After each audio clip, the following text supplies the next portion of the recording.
Hello friends, तो कैसे हैं आप सब। आई होप आपकी पढ़ाई अच्छे से चल रही होगी। अब आपको सिर्फ और सिर्फ रिवीजन करना है। और 2 दिन से मैं वीडियोस नहीं ला पा रही हूँ क्योंकि कुछ हेल्थ इशू हो गई थी और अभी भी हेल्थ में इशू है, बट मैंने थोड़ी सी हेल्थ इम्प्रूव हुई तो मैंने सोचा क्यों ना मैं वीडियो बना दूँ, आपका लॉस नहीं होना चाहिए। तो आज मैं लेकर आ गई हूँ 2021 के PIQs को, हिस्ट्री के। इससे पहले मैंने ऑलरेडी 2012 से 2020 तक के करवा दिए हैं PIQs। अगर आपने वो नहीं किया है तो उसकी लिंक डिस्क्रिप्शन बॉक्स में दे दी जाएगी, आप वहाँ से जाके कर लीजिएगा। और बाकी अगर आपको इसकी PDF चाहिए तो आप व्हाट्सएप पे मुझे मैसेज कर सकते हैं, और साथ ही साथ और अपडेशन के लिए आप मुझसे टेलीग्राम पर भी जुड़ सकते हैं। सबकी लिंक और नंबर आपको डिस्क्रिप्शन बॉक्स में मिल जाएगा। तो सबसे पहले जो हम इसमें क्वेश्चन देख लेंगे वो हमारा हो जाएगा मुगल एम्पायर को लेकर। तो मुगल एम्पायर ओरिजिनली जो है वो एक मिलिट्री स्टेट था। बाकी इससे ज़्यादा इसमें और कुछ इंपॉर्टेंट नहीं है, बाकी ये आप खुद से देख लीजिएगा। तो बस आपको ये पता होना चाहिए कि अगर ओरिजिनल फॉर्म में देखें तो मुगल एम्पायर जो है वो एक मिलिट्री स्टेट था। उनके मिलिट्री में क्या क्या आता था तो ये आप देख लीजिएगा। फिर हम बात करेंगे रूलर और उनके स्टेट की कि कौन कहाँ पे रूल कर रहा था। तो आपका राणा हमीद जो है वो रिलेटेड है रणथंबोर से।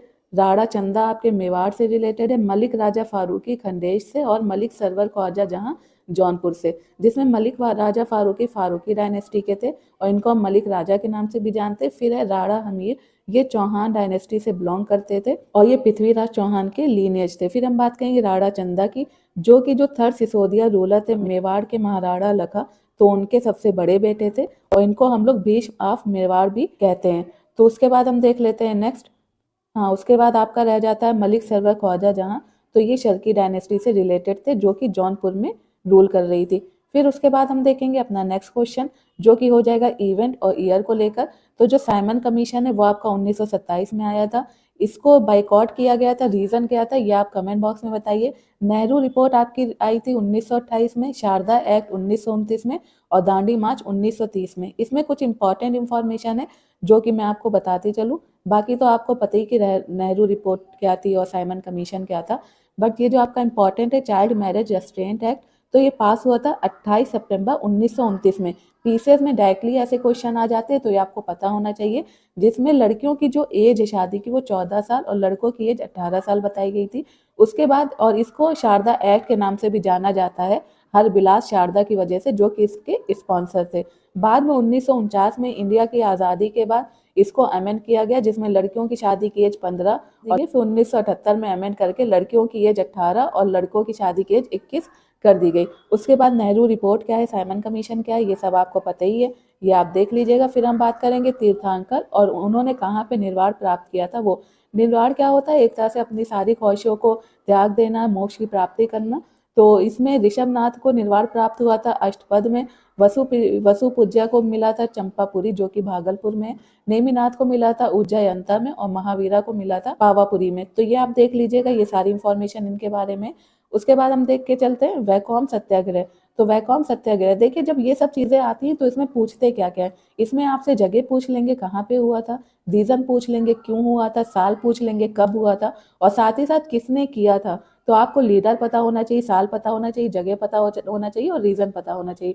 अगर किसी की भी चीज के बारे में आपको ये चारों चीजें पता है तो फिर क्वेश्चन कहीं से भी घुमा फिरा के दे दे, आप वो चीज कर ही लेंगे। वैकोम सत्याग्रह जो हुआ था वो हुआ था ट्रेवनकोर में, जो कि आज का मॉडर्न के केरला के नाम से जाना जाता है। और ये जो डिप्रेस क्लास की टेम्पल एंट्री को लेकर हुआ था, जो कि अनटचेबिलिटी और कास्ट डिस्क्रिमिनेशन की वजह से हो रहा था।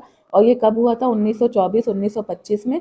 और इसके जो लीडर थे वो थे एजवा, टी के माधवन, के पी केसवा और के कलप्पन, और इनको सपोर्ट भी किया था। तो किसने किया था, गांधी जी, चतम्पी स्वामीकल और स्वामी नारायण गुरु ने इस मूवमेंट को सपोर्ट भी किया था। फवाउल फवाद, तो ये किसने लिखी थी, तो ये लिखी थी अमीर हसन सिद्दी ने। इसमें की कन्वर्सेशन का रिकॉर्ड था शेख निजामुद्दीन औलिया का।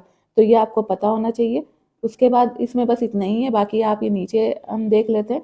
तो इसमें एक जो क्वेश्चन था जो कि 150 क्वेश्चन में एक या दो ही क्वेश्चन आता, और इतना एक दो क्वेश्चन के लिए आप ज़्यादा सोर्स पढ़ें तो ये सही नहीं है।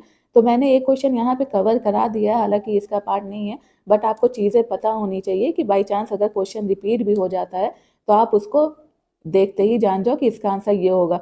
अगस्त कॉन्टे ने जो है 3 स्टेज सोशल डेवलपमेंट की थ्योरी दी थी। फिर उसके बाद पॉवर्टी और अन ब्रिटिश रूल जो कि लंदन में पब्लिश हुई थी 1901 में। तो इसे किसने पब्लिश किया था, इसे पब्लिश किया था सॉन सैनिशन एंड कंपनी ने। और ये बुक किसने लिखी थी? तो ये लिखी थी दादा भाई नौरोजी जी ने। और इसके साथ ही साथ इन्होंने एक और बुक लिखी थी जिसका नाम था पॉवर्टी ऑफ इंडिया। फिर हम बात करेंगे इंडियन काउंसिल एक्ट ऑफ 1861।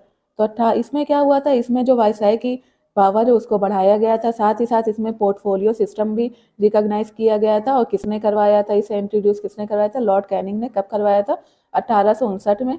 इसके अंदर क्या होता था? इसमें वायसराय काउंसिल का कोई एक मेंबर होता था, तो उसको इंचार्ज बनाया जाता था एक या उससे ज़्यादा डिपार्टमेंट का। उसके बाद गवर्नमेंट के बिहाफ पे वो फाइनल डिसीजन अपना देता था। तो ये आपको पता होना चाहिए। फिर हम बात करेंगे राम प्रसाद बिस्मिल के बारे में। तो राम प्रसाद बिस्मिल के बारे में कुछ इंपॉर्टेंट इन्फॉर्मेशन जो कि यहाँ पे मैंने दी हुई है। तो वीडियो में हो सकता है ये थोड़ा ब्लर हो, बट ऐसे आपको सही मिलेगा पीडीएफ में। तो इनका जो जन्म हुआ था, जैसे डायरेक्ट क्वेश्चन बना था, उत्तर प्रदेश में कहाँ हुआ था? तो शाहजहांपुर में हुआ था। और इनकी अगर हम रिवोल्यूशनरी कंट्रीब्यूशन की बात करें तो इन्होंने फॉर्म किया था जो मातृ देवी है, किसके साथ मिलकर? गेंदालाल दीक्षित के साथ मिलकर, जो कि एक स्कूल टीचर थे। और ये चीफ फाउंडर थे हिंदुस्तान रिपब्लिकन एसोसिएशन के। ये किसके साथ इन्होंने किया था? सचिंद्र नाथ सान्याल और जादू गोपाल मुखर्जी के द्वारा।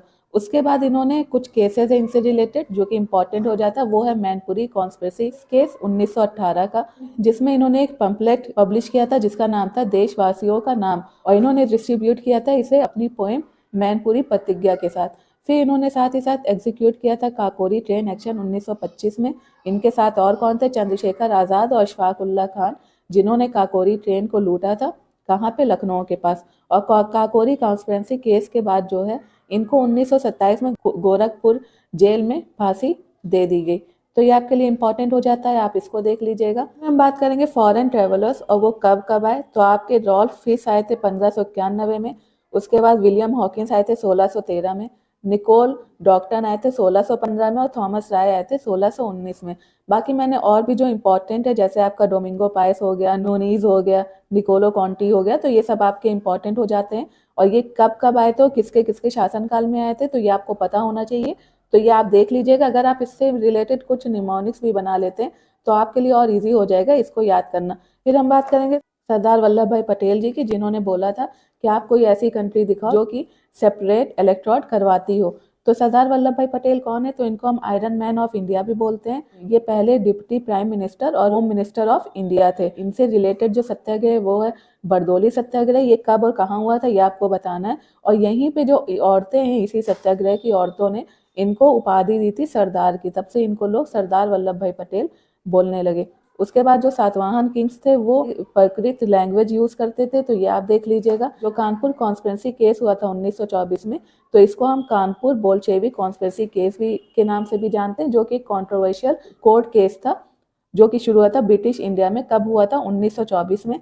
और इसमें जो कम्युनिस्ट लीडर अरेस्ट हुए थे तो उनमें कौन कौन थे? एम.एन. रॉय, मुजफ्फर अहमद, ऐसे डांगे, शौकत उस्मानी, नलिनी गुप्ता, मलयानम सिंगरावेलु, गुलाम हुसैन, जिनको इसलिए पकड़ा गया था क्योंकि ब्रिटिश गवर्नमेंट को लग रहा था कि ये इनके अगेंस्ट षड्यंत्र रच रहे हैं। तो आपको पता होना चाहिए। इतनी चीज़ें तो आप नहीं याद कर लेंगे, बस आप थोड़ा मोटा मोटा एक आइडिया ले लीजिए कि कानपुर कॉन्स्पिरेसी कब हुई थी, क्यों हुई, तो इससे रिलेटेड कौन कौन है। उसमें 4 ऑप्शन दे देंगे कौन इससे रिलेटेड नहीं था, तो आप आसानी से उसको एलिमिनेट कर सकते हैं। उसके बाद जो नौजवान सभा वाला है वो हम लोग नेक्स्ट पेज में देखेंगे। अब हम बात करेंगे हड़प्पन साइट जो मिली है मंडी, वो सिचुएटेड है उत्तर प्रदेश में। और ये कहाँ पर है? ये है मुजफ्फरनगर डिस्ट्रिक्ट में और यमुना रिवर के ईस्ट में लोकेटेड है ये। और यहाँ पे मिला है एक लार्ज कलेक्शन एशियन ज्वेलरी का। फिर धरसाना सॉल्ट वर्क के ऊपर जो सत्याग्रह हुआ था तो उसको कवर करने वाले कौन फॉरेन जर्नलिस्ट थे? तो वो थे वेब मिलर। और इसको लीड कौन कर रहा था? वो कर रही थी सरोजनी नायडू जी। फिर लाहौर में राजा रणजीत सिंह ने सेटअप किया था अदालत आला का। और इनको और इनके रूल को सरकार खालसा या दरबार खालसा के नाम से भी जाना जाता है। इन्होंने कॉइन इशू करवाए थे गुरु नानक जी के ऊपर, जिसका नाम था नानक शाही। तो ये आपको पता होना चाहिए। उसके बाद हम देख लेते हैं नेक्स्ट। तो नेक्स्ट हम देखेंगे जो टेक्स्ट और उसके ऑथर कौन कौन है, जिससे कि हर साल क्वेश्चन बनते ही बनते हैं। तो अगर पीआईक्यू से क्वेश्चन बन रहे हैं तो आप आराम से उसको कर ले जाओगे। तो रागमाला ये लिखा था पुंडरीक विट्ठल ने, रस कौमुदी लिखा था श्रीकांत ने, राग विबोध लिखा था सोमनाथ ने, और चतुर्दंडी प्रकाशिका लिखा था वेंकट रमन ने। तो बाकी ये इन सब से रिलेटेड मैंने चीज़ें दी हुई हैं तो आप इनको देख लीजिएगा। फिर इंडिया में जो फर्स्ट म्यूनिसिपल कॉरपोरेशन सेटअप हुआ था वो कहाँ सेटअप हुआ था? मद्रास में। उसके बाद सर विलियम जोन्स जो हैं वो फाउंडर थे एशियाटिक सोसाइटी ऑफ बंगाल के, और बाल गंगाधर तिलक कभी भी इंडियन नेशनल कांग्रेस के प्रेसिडेंट नहीं बने। तो ये आपका हो जाता है 2021 का। एक सेकेंड, थोड़ा सा मुझे टाइम दीजिए। नौजवान सभा वाला शायद मैंने छोड़ दिया था, वो कहाँ पे है नौजवान सभा? हाँ, ये नौजवान सभा वाला मैंने उस टाइम मैंने छोड़ दिया था, तो नौजवान सभा देख लेते हैं। तो नौजवान सभा जो है वो फॉर्म हुई थी 1926 में। इसके जो अर्ली मेंबर थे वो थे भगत सिंह, यशपाल और छबरीदास। अंबिका चक्रवर्ती इसके अर्ली मेंबर नहीं थे। बाद में नौजवान भारत सभा या यूथ सोसाइटी ऑफ इंडिया बनी थी, जो कि एक लेफ्ट विंग इंडियन ऑर्गेनाइजेशन थे। इसको फाउंड करने वाले कौन थे? भगत सिंह। और इसके रिवोल्यूशनरी कंपेनियन कब फाउंड हुई थी? 1926 में। पंजाब का जो अमृतसर डिस्ट्रिक्ट है वो इसका कोर सेंटर में से एक सेंटर था। तो ये आप देख लीजिएगा, ये सब इंपॉर्टेंट है क्योंकि ये पीआईक्यूज में आए हैं। उससे रिलेटेड और क्या क्या पीआईक्यूज बन सकते हैं वो भी मैंने इसमें दे दिया है, ताकि अगर इससे रिलेटेड कोई भी पीआईक्यूज आए तो आप आसानी से कर सकते हैं। यहाँ पे नोट है, आपको अगर कुछ नोट भी करना है तो आप यहाँ पे अपने पॉइंट को नोट कर सकते हैं। तो हमारा 2021 का हो गया है। कल हम देखेंगे 2022 और 23 का, और कल मैं आपका ये पूरा कवर करवा दूंगी, थोड़ा सा तबियत और मेरी इंप्रूव हो जाए। तब तक के लिए मिलते हैं कल, फिर अपना ख्याल रखें, पढ़ते रहें। Thank you, bye bye.